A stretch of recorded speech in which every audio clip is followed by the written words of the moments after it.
Il est grand temps de recevoir la première invitée de cette soirée. Elle s'appelle Léa et elle va nous présenter Poécile. Bonsoir Léa. Bonsoir. On est ravis de vous avoir avec nous sur Variance FM, c'est un plaisir. Alors le plaisir est partagé. Eh bien écoutez, j'ai plein de questions à vous poser sur ce que vous proposez. Vous êtes donc spécialisé dans la création de parfums. Je n'en dis pas plus, on va développer tout ça. Mais dans un premier temps, qu'est-ce qui vous a donné envie de vous lancer dans la création de parfums artisanaux ? Oui, alors vous avez bien résumé, effectivement. Donc je suis la fondatrice de Poécile, la maison de parfums qui s'inspire des paysages français. Et c'est ça vraiment le plus important. Moi j'habitais Paris, mais je suis auvergnate, je viens de Saint-Rémy-sur-du-Rhône. Donc je pense que les auditeurs connaîtront ce magnifique village auvergnat. Et pendant le confinement, je suis revenue dans ma région auvergnate, chez mes parents. Et c'est à ce moment-là où j'ai redécouvert les senteurs de mon Auvergne, de l'enfance, que j'avais un peu oublié. Et c'est à ce moment-là que toute la machine s'est mise en place dans ma tête. Et je me suis dit, en fait, je suis en train de voyager chez moi par l'essence. Alors pourquoi pas rejoindre mes deux passions, le parfum et l'Auvergne, et créer des parfums qui s'inspirent non pas de Bora Bora, du Japon ou de destinations lointaines, mais qui s'inspirent de notre territoire. Bien sûr, vous nous faites voyager avec un parfum qui a un rapport avec l'Auvergne, mais il y en a beaucoup d'autres qui nous font voyager dans toute la France. Alors justement, quels sont les différents types de parfums que vous proposez chez Poécile ? Oui, alors aujourd'hui, on a donc 6 parfums qui s'inspirent donc de 6 régions, vous l'avez très bien dit. Évidemment, le plus cher à mon cœur, c'est Eden Volcanique, le parfum de l'Auvergne qui nous emmène dans ces sous-bois auvergnats, et en même temps, on est sur un parfum très respirant quand on s'inspire de la cime de la chaîne des Puys. On s'est aussi inspiré par exemple de la Provence avec un parfum autour de la figue et du jasmin. On s'est aussi inspiré de la Côte d'Azur, c'est une ode au citron de Menton. On s'est inspiré de la Bretagne, alors on a un parfum très rafraîchissant, de Paris également avec un parfum autour du croissant, de la baguette, de la rose, et le petit dernier de la collection, Mon Cristal, inspiré des Alpes enneigées. Ah oui, effectivement, donc c'est un véritable tour de France grâce à vous. Exactement, l'idée c'était vraiment de créer des voyages olfactifs, c'est-à-dire que le matin, on se parfume et on est tout de suite ailleurs, on est transporté dans une autre région, et d'ailleurs nos parfums sont mixtes, donc l'idée c'est vraiment de porter le parfum qui nous plaît le plus. D'accord, oui, hommes comme femmes peuvent être satisfaits avec vos parfums. Exactement, et d'ailleurs je vous ai parlé d'Eden Volcanique, donc le parfum de l'Auvergne, c'est celui qui est le plus vendu autant aux hommes qu'aux femmes, et c'est souvent le flacon qui est partagé à la maison. D'accord. Et alors, quelles sont les matières premières qui rentrent dans la fabrication de vos parfums et d'où viennent-elles ? Alors l'idée, moi, quand j'ai créé Poécile, c'était vraiment de mettre en lumière nos paysages français, mais aussi la flore locale. Donc au maximum, on essaie de choisir des essences locales. Alors c'est pas toujours possible parce qu'on ne veut pas des parfums mononotes, on veut des parfums qui ont un vrai caractère et qui vont aussi évoluer tout au long de la journée. Mais par exemple, Eden Volcanique, on a vraiment voulu mettre à l'honneur le narcisse, qui est donc une fleur auvergnate, c'est une fleur blanche. Et d'ailleurs, l'Auvergne est le plus gros producteur de narcisse au monde. Donc le narcisse qui est dans notre flacon Eden Volcanique est produit récoltée en Auvergne. On a par exemple dans notre parfum inspiré de Paris de la rose qui est produite à Grasse. On a également par exemple le parfum inspiré de la Provence avec le jasmin, il est aussi produit à Grasse. Donc quand on peut produire en France, on le fait. Et l'idée c'est d'aller chercher les inspirations là où elles sont. Tout à l'heure je vous ai parlé du parfum inspiré de la Côte d'Azur et spéridyllique. Et là c'est une ode au citron de Menton. Ce fruit légendaire de la Côte d'Azur. D'accord. Et alors, dans vos parfums, il y a notamment de l'alcool de blé. Alors, que va apporter l'utilisation de l'alcool de blé dans un parfum et plus généralement de l'alcool tout court ? Ouais. Alors moi, quand j'ai créé Poécie, j'avais vraiment envie d'avoir des sortes d'engagements, des standards. Alors le premier engagement, c'était envers la peau du consommateur et envers l'environnement. Donc c'est pour ça qu'on a un standard à plus de 87% d'ingrédients naturels, sans colorant, vegan et avec de l'alcool de blé biologique. Alors pourquoi on utilise un alcool de blé bio ? Parce que ça vient ajouter une dimension un peu plus environnementale et c'est mieux pour la peau.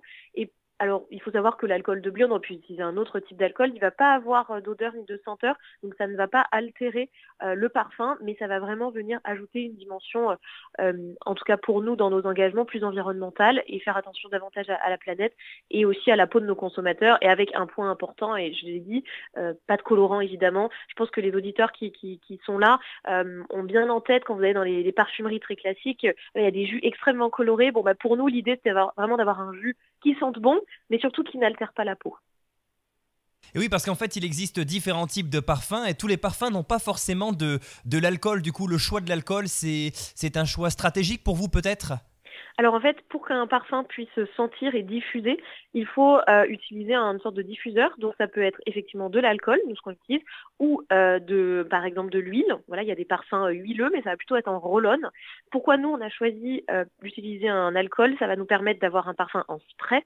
Et le spray c'est assez intéressant parce que si par exemple il y a des personnes qui ont des peaux extrêmement sensibles et ne peuvent pas porter de parfum, elles vont pouvoir sprayer plutôt la veste, l'écharpe, le vêtement. Et elles vont quand même pouvoir profiter du parfum sans venir la poser sur la peau, contrairement par exemple à un parfum huileux, on ne peut que le poser sur la peau. Et oui, effectivement, on peut le mettre sur les vêtements, c'est très stratégique, hein, tout à fait.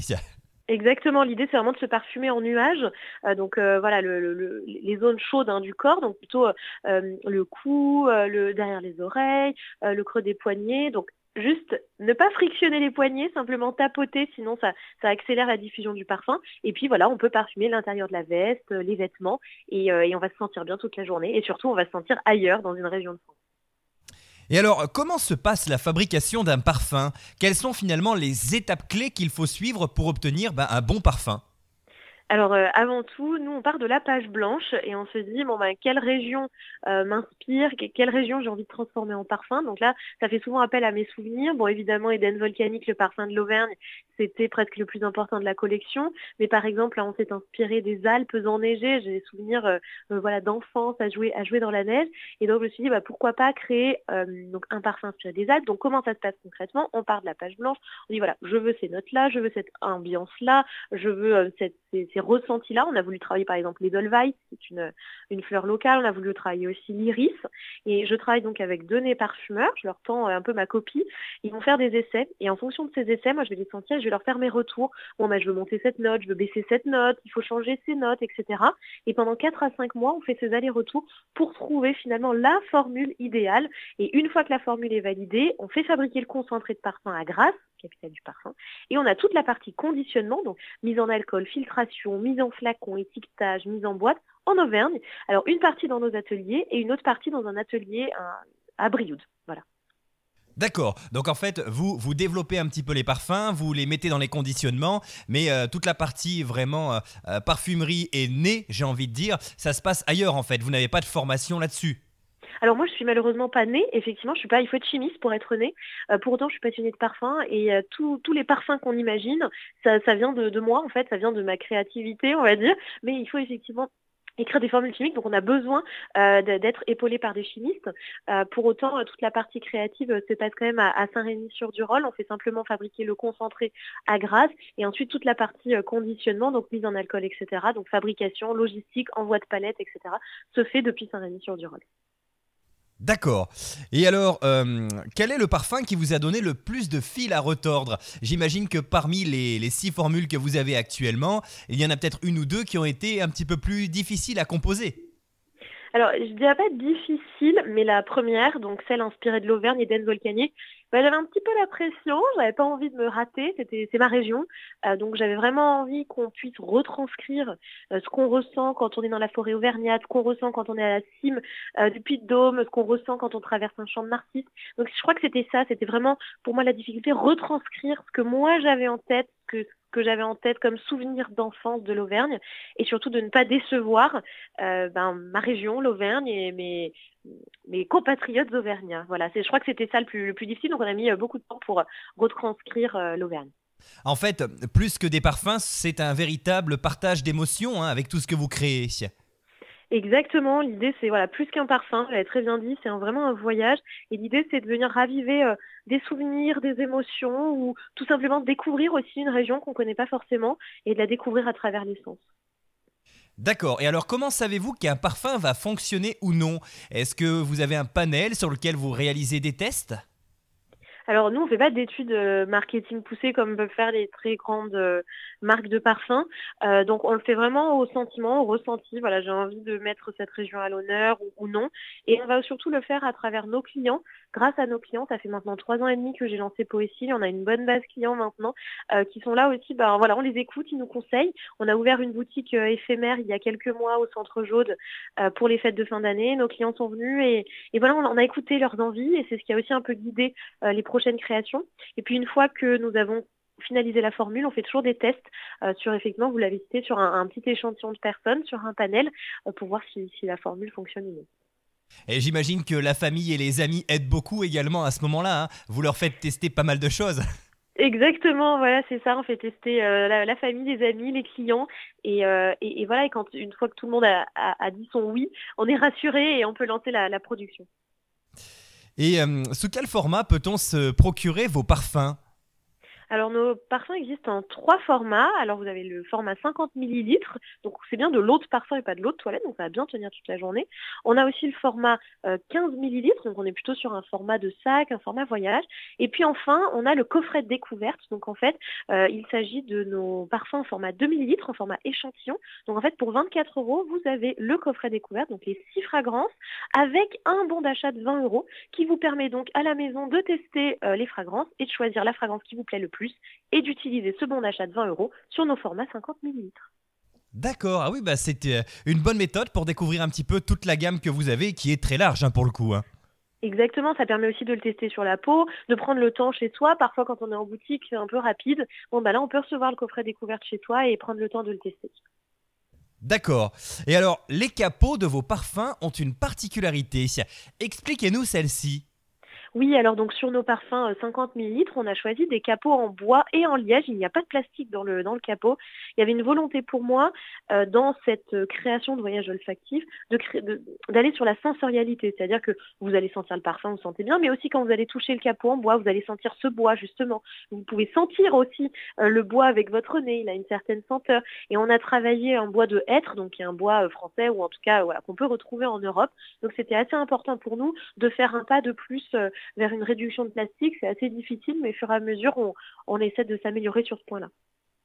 Et globalement, en fait, toute la partie conditionnement est faite en France, hein, même le contenant en verre, hein, si je dis pas de bêtises. Exactement, donc notre flacon en verre est fabriqué chez Pochet du Courval, qui est une verrerie qui existe depuis plus de 4 siècles dans le nord de la France. Donc l'idée, c'était aussi de mettre en lumière le savoir-faire de celles et ceux qui sont finalement experts dans leur métier. Donc voilà, je voulais vraiment mettre la France au cœur du processus de création, tant sur l'inspiration des parfums que sur leur fabrication. Et alors, l'emballage et la partie cartonnage, j'ai envie de dire, que l'on retrouve dans vos parfums, est également réalisé de manière éco-responsable. Est-ce que vous pouvez nous en dire plus ? Oui, alors on a choisi un papier FSC, donc c'est-à-dire qu'il provient de forêts durablement gérées. On travaille aussi avec des encres végétales. Et enfin, et ça c'est le point dont je suis assez fière, on travaille sans cellophane. Donc le cellophane, c'est le plastique qui englobe le cartonnage. Et on est très content que nos partenaires ne nous l'aient pas demandé, parce que je trouve que c'est vraiment un packaging superflu qu'on va forcément jeter. Donc voilà, pas de plastique en plus. D'accord. Et alors, du côté du design, comment avez-vous choisi finalement la couleur du packaging ? Alors, nos packaging, si voilà, j'invite les auditeurs à aller voir sur notre site ou à se rendre dans nos boutiques partenaires. On a vraiment créé ce qu'on appelle des images sensorielles. Donc en fait, c'est une superposition de photos d'un paysage, parce que moi, par exemple, pour moi, la Provence, c'est pas que les champs de lavande, mais c'est bien plus. L'Auvergne, c'est pas que le Puy-de-Dôme, c'est bien plus que ça. Donc c'est une superposition de photos qui nous ont permis, et cette superposition, pardon, nous a permis de créer ces images sensorielles inspirées des tableaux impressionnistes, et ce qui va vous permettre aussi de voyager. Donc voilà, voyager par tous les sens, que ce soit par le nez, mais aussi par la vue. Et ces images sensorielles, lorsqu'on retourne les flacons, on retrouve l'image à l'arrière, au verso de l'étiquette en fait. D'accord, et puis ça permet à chacun de s'imaginer ce qu'il veut en fait, hein. Exactement, c'est exactement ça, encore une fois, toujours dans cette idée de voyager, de se sentir ailleurs. Et alors, avec vos parfums, aujourd'hui, est-ce que vous touchez uniquement une clientèle française ou est-ce que vous avez réussi à vous exporter un petit peu ailleurs, dans le monde notamment ? Oui, en fait, depuis le début, on exporte. En fait, tout simplement, j'ai pris ma valise, mes parfums et je me suis rendue sur des salons internationaux, donc notamment en Asie. Et on travaille aujourd'hui, par exemple, avec le Vietnam. On est présent dans une trentaine d'instituts de beauté au Vietnam. On travaille aussi avec le Costa Rica, où on est présent dans une petite dizaine de parfumeries indépendantes. On est aussi aux États-Unis, dans quelques boutiques. Voilà, on est aussi en Italie, etc. Donc, je suis ravie de dire que nos parfums, en tout cas nos voyages olfactifs, nos paysages olfactifs français se vendent bien aussi à l'export. Et mon idée, c'est aussi de faire briller, de faire rayonner la France et mon village auvergnat Saint-Rémy-sur-Durol à travers le monde. C'est ce que j'allais dire, effectivement, il y a une certaine fierté à avoir une petite part d'Auvergne au Vietnam et ailleurs. Exactement, d'autant plus que sous nos packaging, voilà, il est bien noté 63 550 Saint-Rémy-sur-Durol. Je vous dis ça parce que quand j'ai créé ma marque, on m'avait conseillé d'acheter une boîte postale à Paris. On m'avait dit mais tu peux pas créer ta marque de parfum si t'as pas une adresse parisienne. Et en fait non, moi c'était mon premier engagement, c'était de venir m'installer à Saint-Rémy-sur-Durol, de créer de la valeur, de créer de l'emploi et d'en être fière. Voilà. Et alors, quels sont vos projets aujourd'hui? Est-ce que vous avez prévu de développer prochainement un nouveau parfum? Alors on est en plein dedans, l'interview tombe à pic et on est en pleine création du 7e parfum qui verra le jour à l'automne prochain. Et donc ce sera une nouvelle région, donc je vous invite à venir découvrir cette fragrance donc à partir de septembre-octobre donc de cette année. Et on est en train de développer en parallèle une ligne maison. Là on a vraiment écouté nos clients, donc nos parfums sont à destination du corps évidemment, hommes et femmes. Et on va donc ajouter une nouvelle gamme, voilà une gamme un peu plus maison. Donc je peux pas en dire plus, mais je vous donne rendez-vous ici en septembre-octobre de cette année pour découvrir donc des produits complémentaires. Ah, même pas un petit indice, ça sera plutôt le nord ou le sud de la France qui sera mis à l'honneur? Plutôt le nord. Eh ben écoutez, on suivra ça avec impatience, on regardera vos réseaux pour en savoir un petit peu plus et justement, on donnera vos contacts dans quelques instants. Mais avant, j'ai quand même envie de vous poser une question par rapport à votre nom. Pourquoi avez-vous choisi de vous appeler Poésil? Parce que pour le coup, pour une marque de parfum, ça ne nous dit rien comme ça. Oui, c'est vrai. Alors, ça intrigue beaucoup. Beaucoup pensent que je m'appelle Cécile et que c'est un mix entre poésie et Cécile, mais je m'appelle bien Léa. Et Poésie, ce n'est pas un nom inventé. C'est le nom scientifique de la mésange. Donc, l'oiseau voyage dans l'air comme le parfum quand on le spray. Et j'ai choisi la mésange tout simplement parce que c'est un très joli petit oiseau qui était notamment présent dans le jardin de mes parents. Et en tout cas, c'est un oiseau qu'on peut retrouver facilement en France. Et voilà, toujours cette idée de voyage. Et donc, Poésil a aussi cette sonorité assez poétique. Donc, voilà comment j'ai choisi ce nom. Eh ben écoutez, en tout cas, c'est très très chouette et effectivement très poétique. Alors j'en viens à ce que je disais il y a quelques minutes. Nous allons, avant de nous quitter, parler de vos contacts, c'est très important. Du coup, où peut-on vous retrouver? Est-ce que vous avez une page Facebook, un site internet, peut-être même des lieux dans lesquels on peut facilement retrouver vos parfums près de chez nous? Oui, bien sûr. Alors déjà, vous pouvez retrouver notre site internet, donc poesil.fr, Poecile.fr. Donc sur notre site internet, vous avez accès notamment à la liste de tous nos revendeurs. Donc ce sont des boutiques indépendantes qui revendent nos produits. Donc je vous invite à aller voir cette page-là. Ou sinon, vous pouvez commander directement sur notre site internet, puisque les frais de port sont offerts en France métropolitaine. Et pour ce qui est de nos réseaux sociaux, on essaie de montrer les backstage justement de la création. Pour les curieux qui ont envie d'en savoir un peu plus sur les prochaines sorties, n'hésitez pas à nous suivre donc sur Instagram, Poésil-parfum, ou sur Facebook, Poésil Parfum. Eh bien écoutez, on peut vous suivre un petit peu partout. Des boutiques partenaires peut-être en Auvergne ou pas du tout? Oui, on a des boutiques partenaires en Auvergne, par exemple à Cournon, Thiers, Clermont-Ferrand, Saint-Rémy-sur-Durol. Voilà, vous avez vraiment tous les détails dans la section point de vente de notre site internet. Eh ben, n'hésitez pas à aller sur le site internet de Poésil.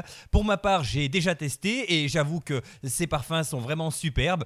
J'ai vraiment le coup de cœur pour Eden Volcanique, hein, un petit peu comme vous le disiez, ça fait partie de notre région. Donc c'est aussi pour ça que j'aime ce parfum. Et oui, j'ai un petit côté chauvin, je le revendique. Mais en tout cas... c'est Poésil, c'est l'ADN de Poésil ça aussi, donc c'est génial. Eh ben oui, et puis bon, après tout, on est auvergnat ou on l'est pas, hein, comme ça. Exactement. Bon, en tout cas, on vous remercie beaucoup et puis on vous souhaite une très bonne continuation, Léa, avec tous vos parfums et on suivra bien sûr votre actualité pour en savoir un petit peu plus sur cette nouveauté qui va arriver à l'automne. Super. Merci beaucoup pour votre temps et j'ai été ravie à nouveau d'être sur vos ondes. Eh ben merci à vous et puis je vous dis à très bientôt. Et nous sur Variance FM, on va continuer avec évidemment un petit peu de variété. On va se retrouver dans quelques instants avec le prochain invité de cette soirée. Je ne vous en dis pas plus, restez bien avec nous.